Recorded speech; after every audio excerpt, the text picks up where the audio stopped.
सोनापुर गांव में राधा अपने पति हरिया और सास जानकी के साथ रहती थी।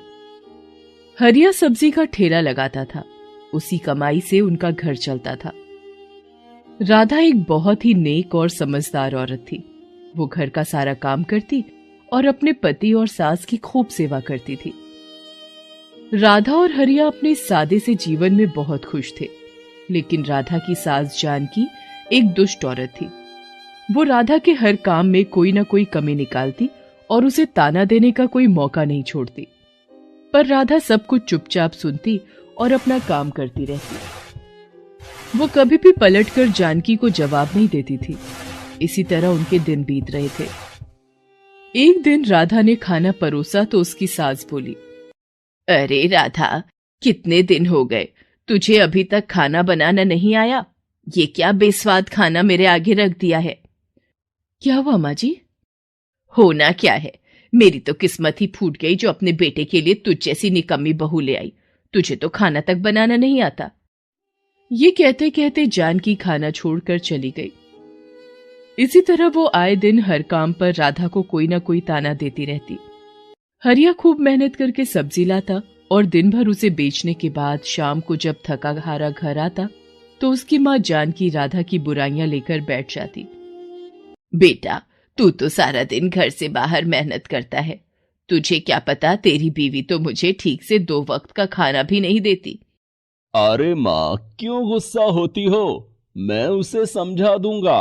अब वो तुम्हारा मनपसंद बना दिया करेगी। हरिया भी कभी अपनी माँ के आगे नहीं बोलता था। दोनों अपनी माँ की बहुत इज्जत करते थे, परंतु जानकी हमेशा राधा के पीछे पड़ी रहती थी और उसे जली कटी सुनाती रहती थी। एक दिन हरिया सब्जी का ठेला लेकर घर को वापस आ रहा था। तभी रास्ते में उसका एक्सीडेंट हो जाता है, जिसमें उसे बुरी तरह चोट आती है।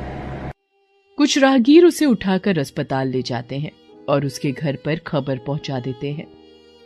हरिया को काफी ज्यादा चोट आने के कारण और बहुत खून बह जाने के कारण काफी कमजोरी आ जाती है।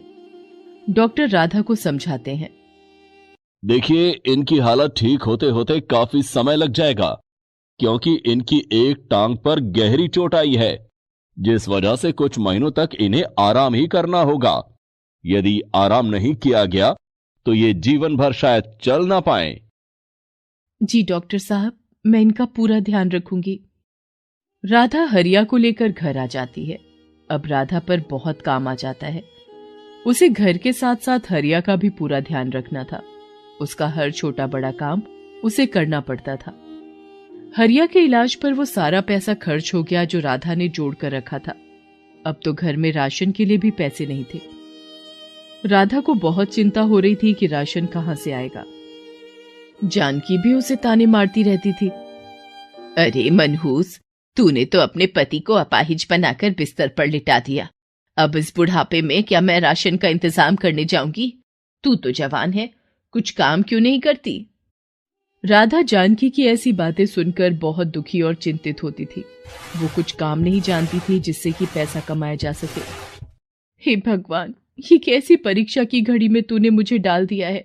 अब मैं घर को संभालूं या कमाने के लिए बाहर जाऊं? मैंने तो कभी कोई काम किया नहीं। भगवान, आप ही मेरी मदद करें।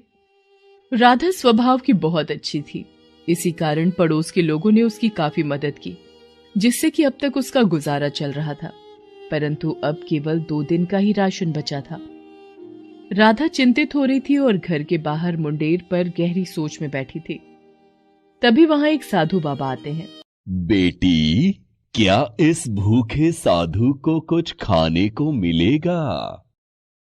राधा सोच में पड़ जाती है कि उसके पास तो अपने खाने के भी लाले पड़े हैं और ऐसे समय में इस साधु बाबा को क्या खिलाए। परंतु राधा स्वभाव की बहुत अच्छी थी।